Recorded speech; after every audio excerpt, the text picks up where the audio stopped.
Friends, you're about to see a podcast that I did on my own covering what I think are probably the most important philosophical errors that face us today, and perhaps some elements of Aristotelian Thomist philosophy that can help us to recover or overcome those problems. But before we get to that important podcast, I just want to remind you, if you haven't heard yet, that I'm currently engaged in an additional new project. That project is called Logos Letter. This is a newsletter that I send out every week to 10 days, exploring in sort of a broader way the interconnections of faith, politics, culture, philosophy, and public discourse, even a little foreign policy here. So if you engage the philosophical content that you found in our podcast, Take Every Thought Captive, or in the courses, I think you're really going to enjoy Logos Letter. So go and check that out. I will leave a link for it in the notes below, and it's at Logos Letter 2022. If you just put that in, you should be able to find it. Thanks so much, friends. God bless. Hello, friends. This is Dr. Benjamin Smith, lecturer in philosophy with Catholic Studies Academy. Welcome to Take Every Thought Captive, where we explore the 2,000-year-old Catholic intellectual tradition. Today, I'm coming to you as a solo cast, podcasting alone without my usual compatriots. But I had some thoughts that I wanted to share with you today, and they're really rooted in sort of the things that are going on in our current culture, our world around us, but also in a course that I just finished teaching. As some of you may know, we've been working on a course entitled The Crisis of Philosophy, 1900 to 2000. And in that course, I really tried to sort of trace out some of the main philosophical ideas impacting, say, the last century of philosophical discourse. I think it was a really important course and really helpful, really, to my own thinking. And, sort of really kind of brought to my attention and into my focus, one of the main issues that I see in our contemporary setting, and that's really, the loss of contact with reality and being, right? To borrow a phrase from Martin Heidegger, who I don't usually agree with on many things, but nevertheless, I think he coined it nicely, the oblivion of being, right? That is, I think, one of the main challenges that we face in the 21st century is simply a disconnect from reality. We are so caught up in our own thoughts. We're so caught up in culture and media and words and perception that we really just don't have a sense of the real anymore. And I think that's deeply damaging, right, to our discourse, certainly undermines our intellectual development. But I think most importantly, kind of leaves us in this kind of delusional space, right, that undercuts our ability to engage in public discourse in a way that is fruitful and helpful. You may recall on several occasions I've talked about this idea of public discourse. I think it's very important. We're all engaged in a conversation, probably now more than ever, right, with the technology, the communication technology that we have at hand. We're all engaged in a conversation that informs the way that we think, the things that we say, the things we think are acceptable, and the things that we think are not acceptable. And I'm afraid that the sort of delusional position that we're in, that is, our loss of contact with reality, undermines our ability to engage with one another. And I can state this very specifically. In the past, in other settings, it was possible for people who even disagreed with one another to allow reality and being to serve as a standard, right? As a ground, as a shared mutual framework, if you like, for discourse, for interaction, and for argument, right? I was just talking to my children today about the fact that, this would date me a good bit, but, one of the politicians I admire from my childhood would be Tip O'Neill, right? He was a he was a Democrat, and somebody who, sort of on the left of things. But I could admire him because I thought that he was a serious public servant, and that there was a reality that we shared in terms of the way we saw maybe America, the importance of family, those sorts of things, right? To be sure, it was what you might call a FDR, the last of the FDR Democrats or something of that nature.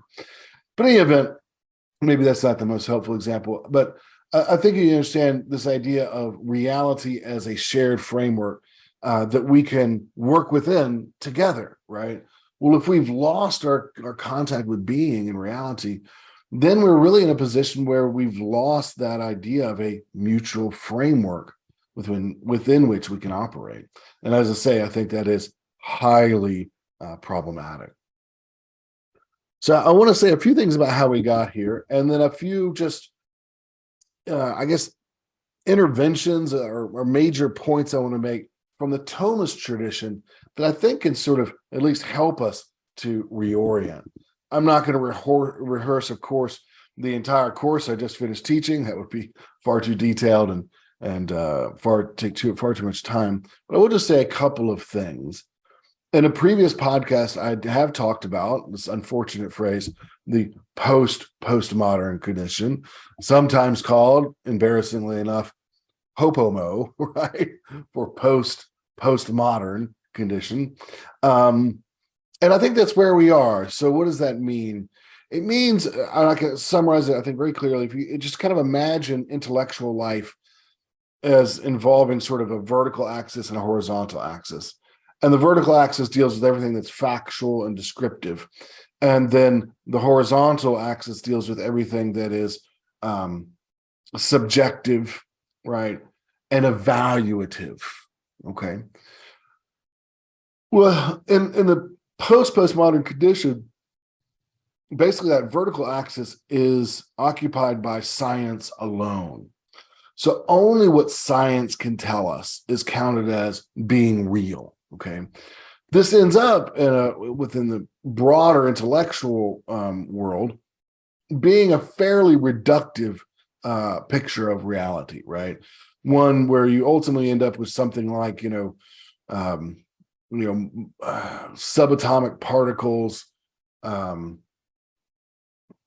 that are combined and impacted by purposeless forces, right?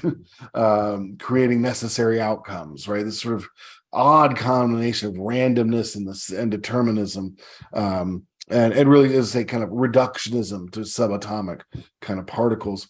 That is kind of the factual picture it's supposed to be, right? That's supposed to be the objective picture, right? Let's not think about humanity, right? But really, humans are just, the random sort of offspring of apes, and there's no real qualitative differences, right, between our species and other species, that sort of thing, right? Love is just a biochemical event in the brain, those sorts of ideas.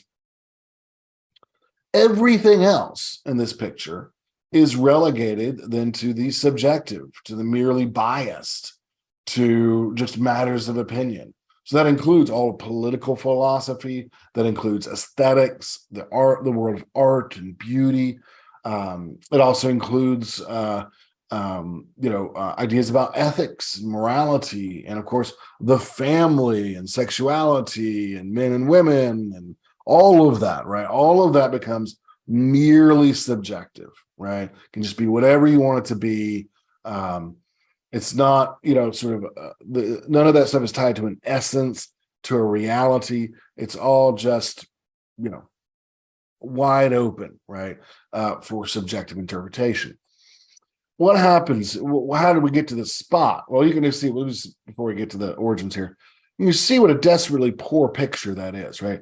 Because in the picture that we get that it's supposed to be descriptive and objective ends up being sort of denuded, racinated, just this kind of just reductive, atomistic, colorless, flat world, right? And that's not the world, of course, that we actually live in. We live in a a world full of beauty and truth and purpose and meaning and value, but all of that, right? And none of that's real, right? In this picture. And then all of those things that I just said about, aesthetics and meaning and all of that's merely subjective and often cast as sort of really kind of part of a political manipulation sort of scheme. So that, there you see, I think, friends, right? Like where we are intellectually and culturally, right?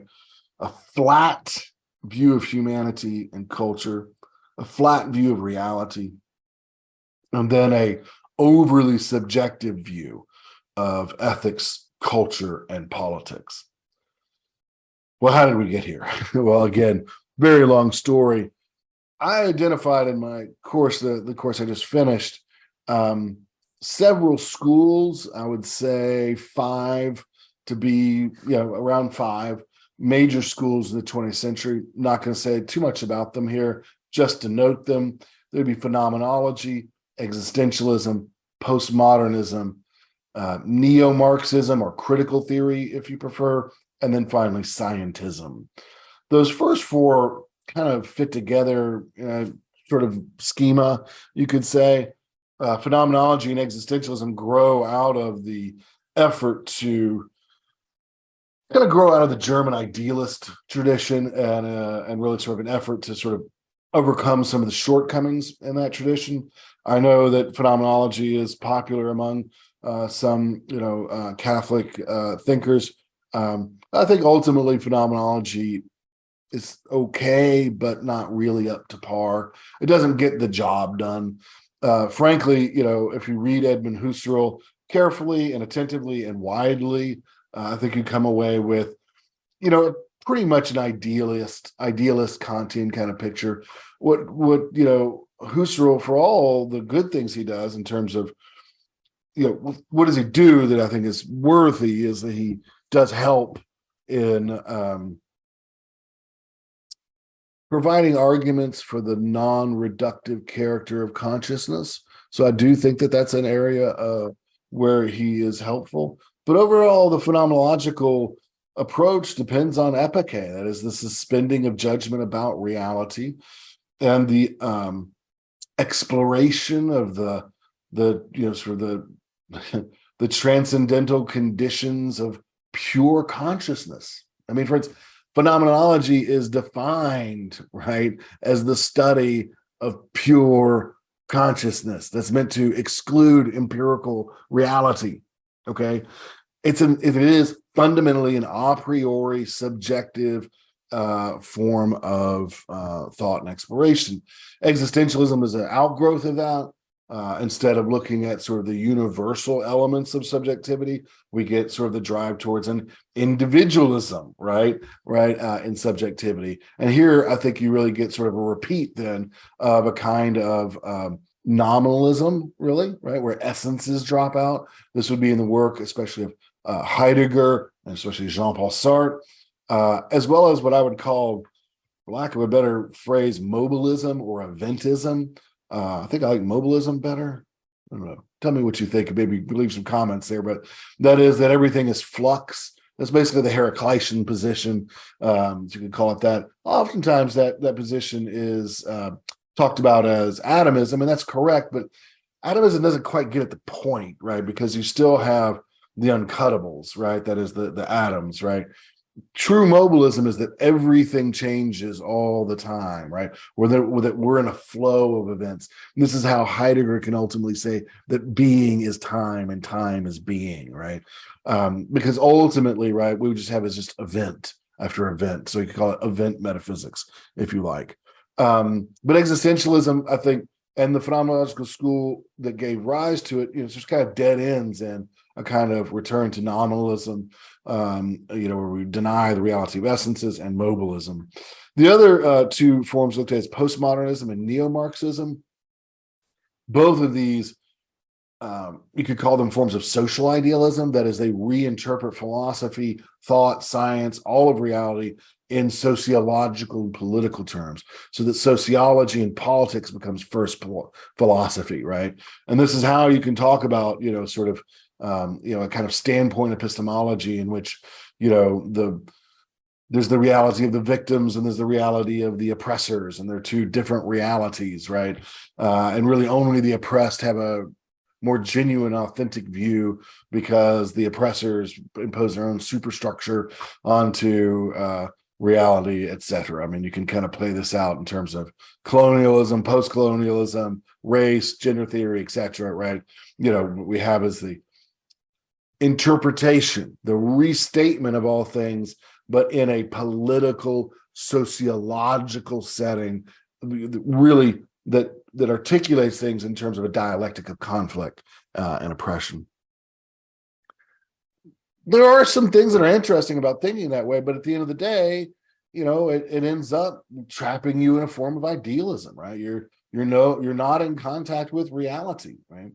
And so ultimately, I think those forms of thought fail, right? The last one here is scientism. So this kind of goes in a different direction. This is really out of the Anglo-American, English-speaking world of philosophy. Kind of grew out of analytic philosophy, which was certainly a kind of rejection of the kind of philosophy that was done on the continent, the kind of more idealist form of philosophy. Scientism, just as the name says, strong emphasis on science. Scientism is more than just science. I want to say that right away. You could oppose scientism and be very pro-science, right? I hope that that's my own stance, right? That is that I'm perfectly comfortable with and interested in the legitimate findings of science done properly according to its own methodological boundaries and canons. Scientism, though, is a broader philosophical idea, right?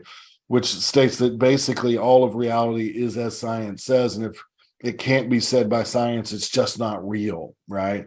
Or another way of putting it is only science is reliable and everything else is unreliable or subjective. You can kind of see why this might be appealing if your other options are kind of the subjectivity of phenomenology, or the kind of dead end of existentialism, or the kind of social idealism that you find in critical theory and postmodernism. Nevertheless, right, it is of course problematic and erroneous on its own sake. We've dealt with that in other podcasts. So I'm not going to enter into that critique here, but it also leads to this very condition that I described earlier, that is the postmodern condition.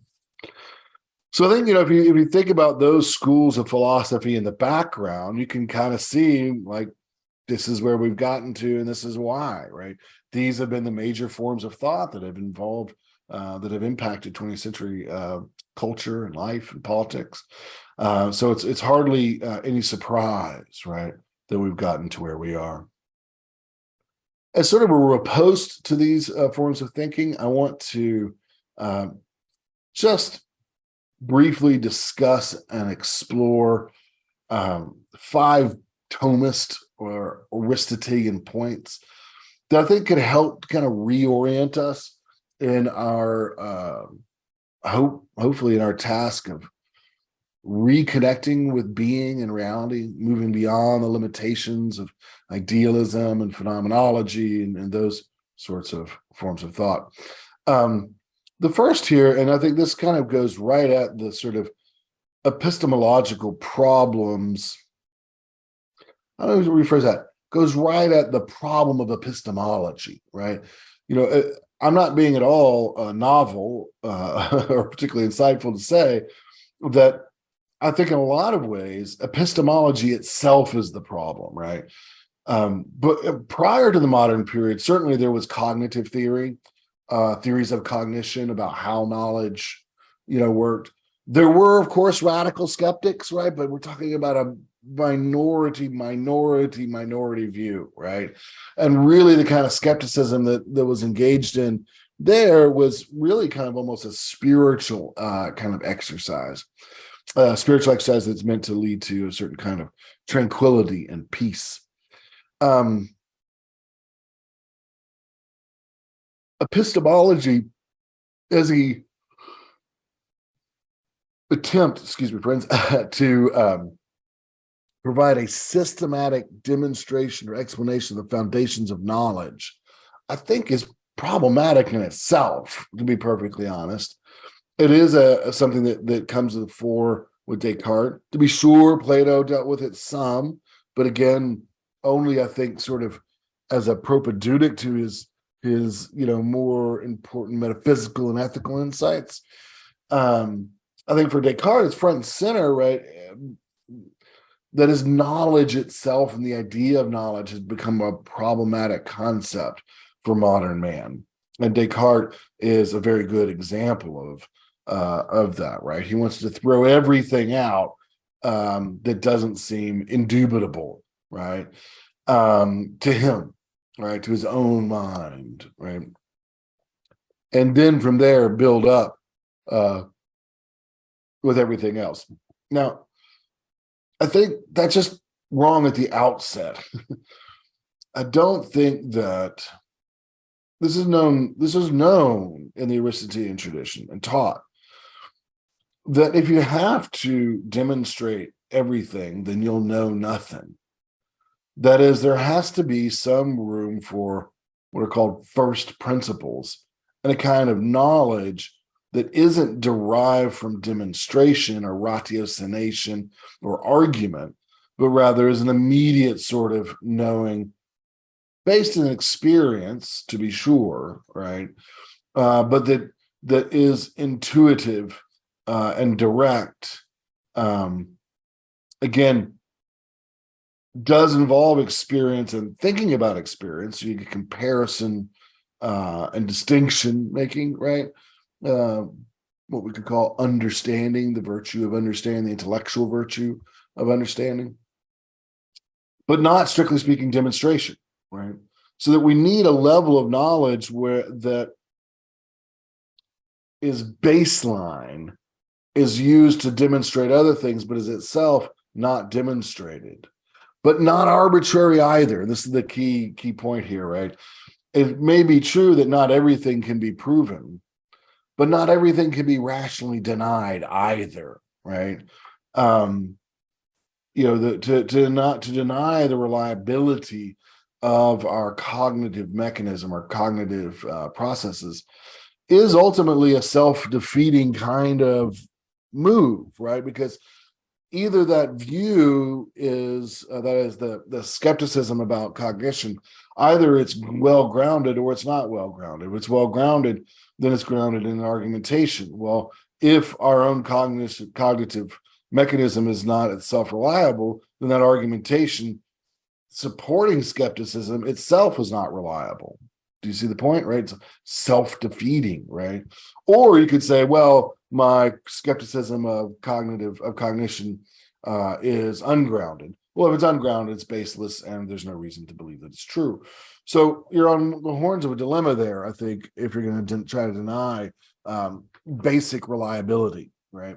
And so in that way, we could say it's not rational, right? Or put it this way, you cannot rationally deny or doubt, right, the reliability, the basic reliability of our cognitive faculties. Moreover, right, I think, even sort of more importantly, or just as importantly, the whole project of demanding a demonstration of knowledge, right, as such, is really kind of incoherent because you're demanding something that simply can't be done by definition, okay? Now, why do I say that? If you're trying to demonstrate the reality of knowledge, well, demonstration always presupposes prior knowledge, right? But if you're saying, well, you can't know unless you can demonstrate that you know, then you're asking us to demonstrate what would be the very foundations of demonstration. But that's an impossibility, right? If I'm not going to accept those very foundations. Does that make sense? Right? It's sort of like you're asking me to square a circle or something, right? I can't demonstrate without prior knowledge. But if you're doubting the very existence of knowledge, then there's no way I can demonstrate the existence of knowledge. You're asking for the impossible, right? So I think that's very important as well. What I'm trying to get at here, right, is again, while not everything can be demonstrated, some things cannot be rationally denied. And those are what historically, classically, we would call first principles, right? The very foundations of our cognitive life, right? Okay, so if we begin with that sort of, let me just say, once again, Aristotle recognized this, okay?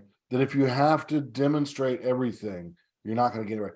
For instance, this was huge. It wasn't until graduate school time really, like, really understood this and read it and studied it with any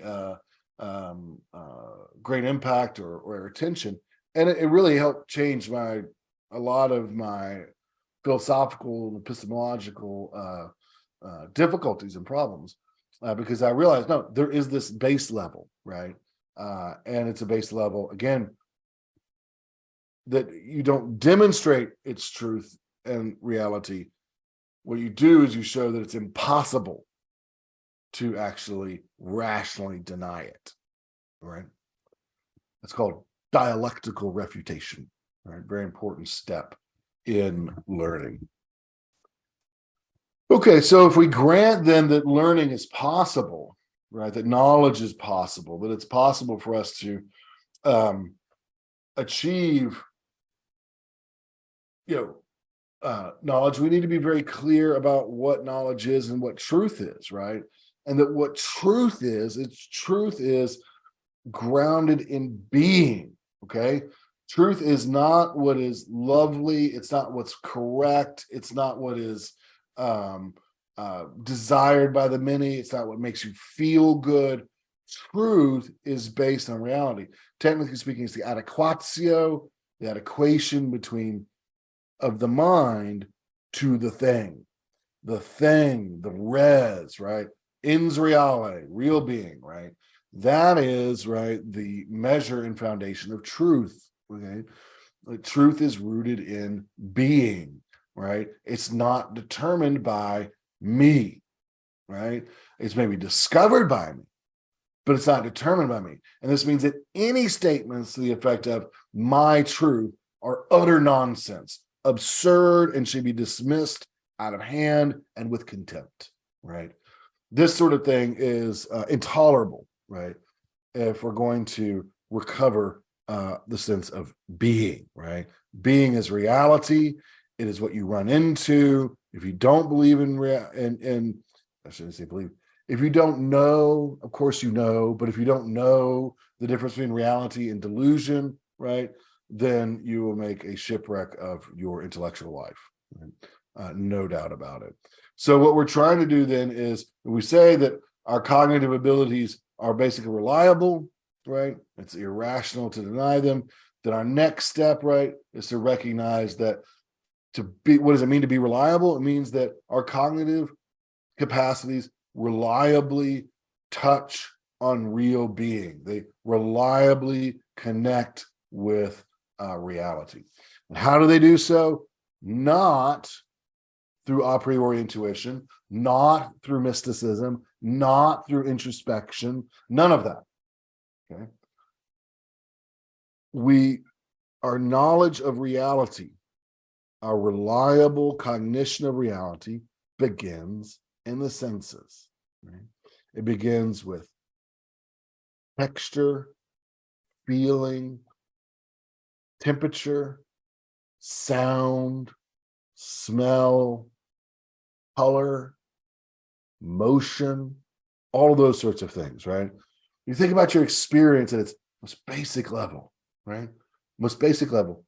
It's a rich tapestry, right, of color and motion and sound. Yeah, sound, smells, sometimes fortunately or unfortunately. That's a lesser part of my experience, but still there, right? All of that, right, is part of your experience. And then woven into that are not just the external senses, like your eyes and your ears and your sense of touch, right? Your skin, but also your internal senses, right? Senses about memory or estimations, right? So that we also experience, oh, that's going to be good and pleasant for me, or oh, that's going to be painful for me, right? Which of course gives rise to various passions, right? Passions within us, right? Our emotions, right? So that estimations, perceptions of harm or benefit, and then experiences of fear or desire, right? Those are all part of that rich sense experience that we have. And then, of course, very importantly, with memory, right? And so that we don't just sort of have all these things sort of in some sort of like temporal bunch, right? Or bricolage or something, right? Rather, we have it in a temporal sequence, right? That makes sense of it all, right? I think it's so important, right, to emphasize that, right, that all of our learning begins there, right, and that it's out of that sort of rich dynamic, right, that all of our learning must come. Concretely, then, practically speaking, what this means is, methodologically speaking, that our ideas ultimately need to be traced back to the empirical in some way or the other. Now, I'm not trying to be a radical empiricist like John Locke or David Hume, of course. But what I'm just trying to say is there needs to be something in the experience that grounds, right, our concepts, right? Something in the tangible, in the individual, in the particular, in the changing, in the sensible, right? That sort of justifies a train of thinking, or at least gives it its original impetus, right? Out of which it grows. I think this is actually so important, friends, because it helps us to avoid, frankly, a lot of nonsense, right? A lot of sort of just fantasy, delusion, and ideology, right? That might sort of distort things, right? Lots of times we don't need to analyze or critique. We just need to look and remember, right? And that's a perfectly adequate critique sometimes, right? We spend too much time sometimes, I think, arguing about definitions, when lots of times we should just say, look, right, this is what I'm talking about, and this and this and this, right? Now, even though this is super important, right, looking and remembering, right, looking and remembering sort of is a pivot point in our intellectual lives that opens us up towards a higher order, right, of cognition. Now, again, saying higher, this is one of the things we have a problem with. So it's an infantile intellectual vice we have. But we tend to think that everything is either one thing or the same and equal, or they're totally different, and one is good and the other bad, or something like that, right? No, it doesn't have to be like that, okay? The learning of experience, the kind of knowledge and cognition of experience, experiential cognition, memory, looking, okay? That is a real and genuine form of knowledge. But there are higher and better forms. That doesn't make experience bad. It just makes it less, okay? So don't get those two things confused, right? Looking and remembering help us to see patterns, right? Help us to see what is consistent and stable within the flux of experience, right? Within the changing sensations and perceptions and experiences that we have. One of the great, I think, and interesting, just permanent issues in philosophy is, when we get this, goes back to the ancient Greeks, is there a permanent reality? Is everything in flux? If there's not a permanent reality, then we can have no true knowledge, no absolute truth, right? If there is a permanent reality, then absolute truth. If everything's changing, then no absolute truth, only relative truth, that sort of thing, right? You can see how those would line up. You have kind of Plato and Parmenides on one side, Heraclitus and maybe the sophist on the other. Well, what's interesting, of course, is that Aristotle, master of those who know, was able to sort of thread the higher median golden mean here, right?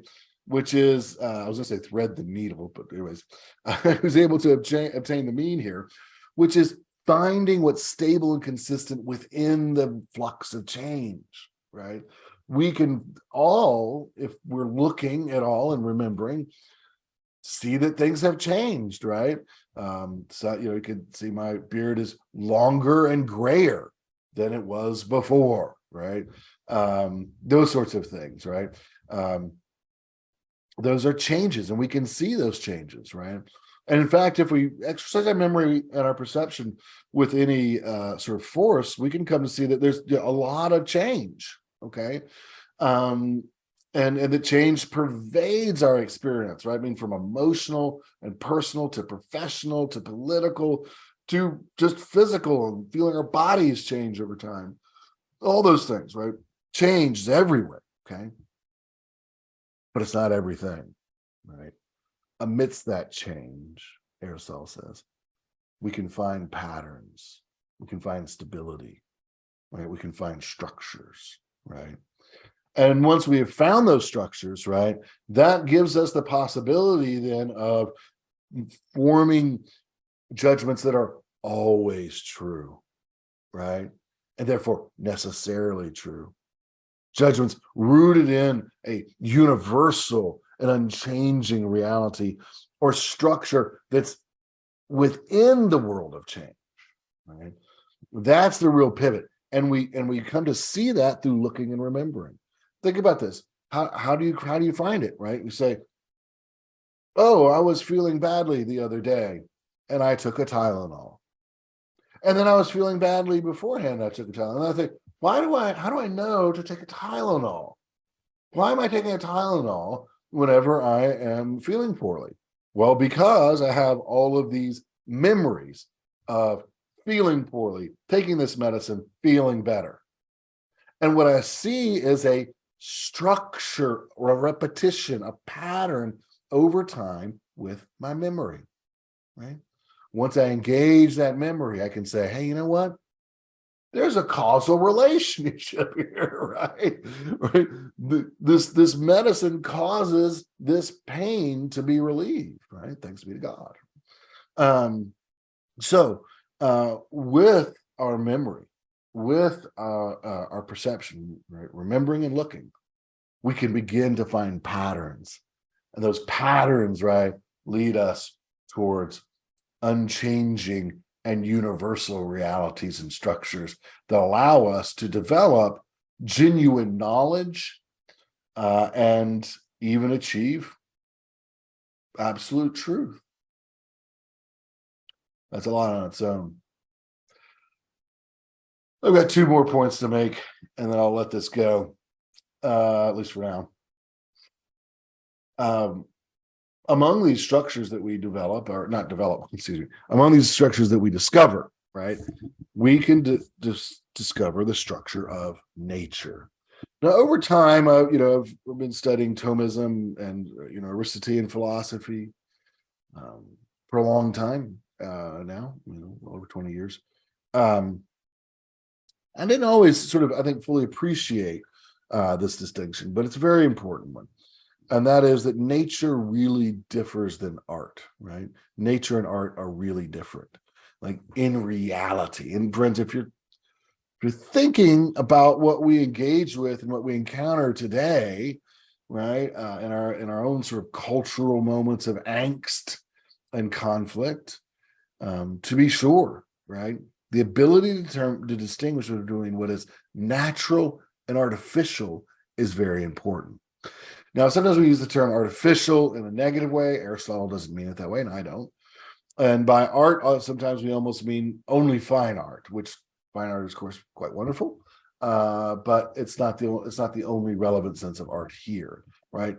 Art is anything created by human craft, human skill, right? By reason. My glasses are art. My shirt is art. The books in the background here are art. My lovely bust of Aristotle, that is art. Okay. All of the technology that I'm using here, this is all art It's all artifice. It's made by human skill and by human reason. Okay, good enough. So that's important. And in fact, the artificial, a great deal of our lives revolve around the artificial. And to be perfectly honest, the artificial elevates and blesses and perfects and supports a great deal of our existence in our lives. Our lives would be very impoverished without the arts, right? Even just the arts of, like, making, I mean, this sounds kind of weird, maybe making barrels, right? I mean, that was such a huge thing in the old days, right? You get this guy over here, he can make barrels that can hold water, so you don't have to take a trip all the time to the creek or to the well, right? Our lives are blessed by the arts, okay? But there is something prior to art, and that is nature. Now let's take another little example here, my beard, okay? So I have trimmed it a certain way.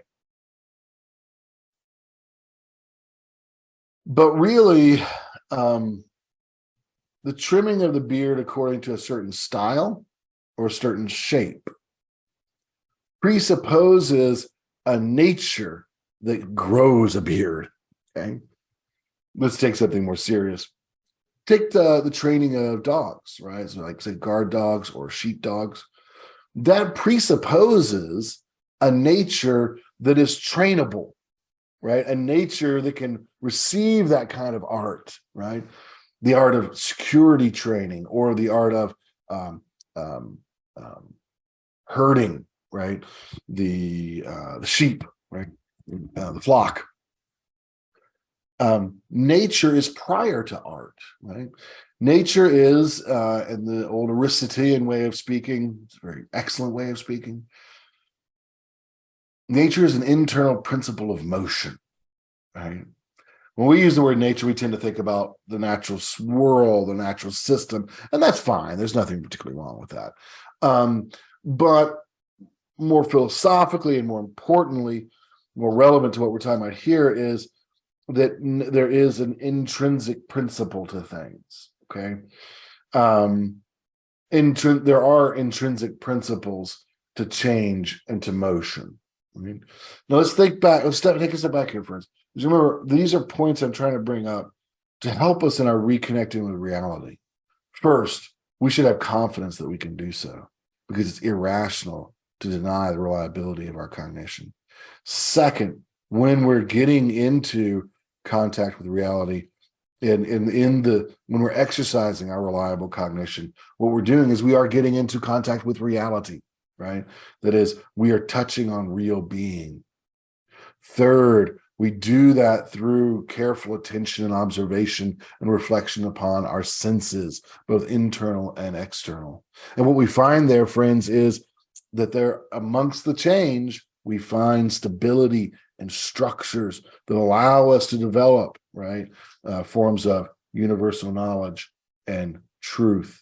And among those, we're finding that some causes, some principles of change are artificial, that is, they're created by us, but some are already given, right? They're natural, they're intrinsic. So there are extrinsic principles of motion, but intrinsic principles of change as well, right? Among those structures, right, that we're finding within change, some of them are intrinsic structures of change. And how do we discover these natures? Through observation, paying attention, again, looking, remembering, counting, right? And eventually formulating definitions, right? You don't argue for a definition, right? You try to see if it's a coherent definition, if it makes sense, if there are important counterexamples, but then you, for the most part, just say, look, it fits what I'm talking about, and it distinguishes it clearly, right? But this is so important, friends. It means that there are, in reality, we find embedded intrinsic. That means not everything is up to us. There are principles and causes of motion and change and development that are not subject to human caprice, human thought. They're not subject to economic structures. They're not subject to culture. They're not subject to political ideologies. They are simply there, and part of the permanent reality that we encounter. That's important, right? They're not subject to us, and we're fools if we think that they are. We act like fools if we think that they are. And God help us if we're able to manipulate such things, right? Then we can find ourselves, obviously, in a Frankenstein-like reality. So there are intrinsic principles of change, motion. We find that is nature.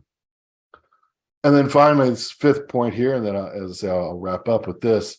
We find that those intrinsic principles of nature, they act for an end. Again, one of those just key important points in Thomist Aristotelian philosophy. Nature acts for an end. Nature is not purposeless. That's a lie. Nature has intention. Nature has purpose, let me state more clearly, or finality, right, built into it, such that it's like it has teleology built into it, so that it's like an arrow being shot at a target. Okay, that's the way Aristotle thinks about nature. It's not by random that my eyes see. My eyes are the way they are so that they may see, right? It's not random that my body is structured the way it is, right? My body is structured the way it is such that Homo sapien life can exist, right? It's not random that I have the teeth that I have. I have the teeth that I have structured the way they are in order that I may eat an omnivorous diet. Right? We can go over this again and again. And I would say that this is actually the natural way of thinking. That is that nature isn't random. Nature is aimed. There is a nature to human beings, right? There's a nature to badgers. There's a nature to birch trees. And there's a nature to men and to women, right? And it's there, and it's given, and it's observable. And it's only under the influence of Darwinian evolutionary theory and associated philosophical schools that we ever came to doubt such a thing, right? Nature is oriented towards, it's shot like an arrow towards certain ends, right? And those ends, right, those purposes are built into nature. They're already there. They're given. They're prior to, right, everything else, right, that we could think. This is important for several reasons. One, it provides a context for thinking about the reliability of our cognition, namely that our cognitive mechanisms and processes are reliable because they're intended for truth. That's right. Truth is the natural end of reason and of speech. Another important element here is that recognize the reality of natural teleology sets up an evaluative framework, right? See, friends, postmodernism is false. Value, meaning, and purpose are not subjective. They are tied into reality, right? They are embedded in reality. And if we'll only pay attention, we can see that nature acts for an end, right? We can see that the human being is designed to know, right? To know the truth and to love the good, to serve the polis, to love family, to love friends, right? We know these things. We know that nature inclines us towards these objectives. And that when we fail to do so, we act poorly. And in acting poorly, become bad men, performing bad actions. Evaluations are not subjective. They're hardwired into, right, the natural world. To my mind, they all hang together very closely, right? And reconnecting us to certain realities that are vital, right, to our recovery of a genuine, what John Paul II called civilization of love. You might just call civilization, right? To a genuine kind of culture that actually includes, a culture that is in accordance with right reason and Christian faith, right? Just quickly to hit them one more time, it is irrational to doubt the reliability of our cognitive faculties. This means then that we do have access to truth, right, reliably, which means we are right to think that we reliably connect with reality, because truth is based on reality, not feelings or ideology. So right there, what we have, friends, from the great Thomist Aristotelian tradition are ways of thinking about and recognizing, right, that we do have contact with reality on a reliable, not perfect, but a reliable basis. Once we recognize that, then we say, well, how do we get there? How do we start? We start with that rich tapestry of sensation, right? Ultimately, right, focusing on memory, right, and sensations together, right? So as I call it, memory and looking, right? That through memory, right, we are going to be able to find within reality stable structures that open up the possibility of universal knowledge and absolute truth. Among those truths is the great truth that nature differs from art, that nature is a reality. What I mean by that is that not every principle of motion is subject to human caprice, but that there are principles and causes of motion and change that are intrinsic to things, intrinsic to reality. We can either conform to those things, those principles, or we can smash ourselves against them, right? But they're there, and they're hard, and they're real. And finally, right, these great principles that are embedded within reality, that is, these natures, they act for an end. They're not random. They have purpose and teleology. Again, they're shot out like arrows shot at a target. Well, friends, I hope that you found these comments useful and edifying, perhaps even a little entertaining. Until next time, God bless.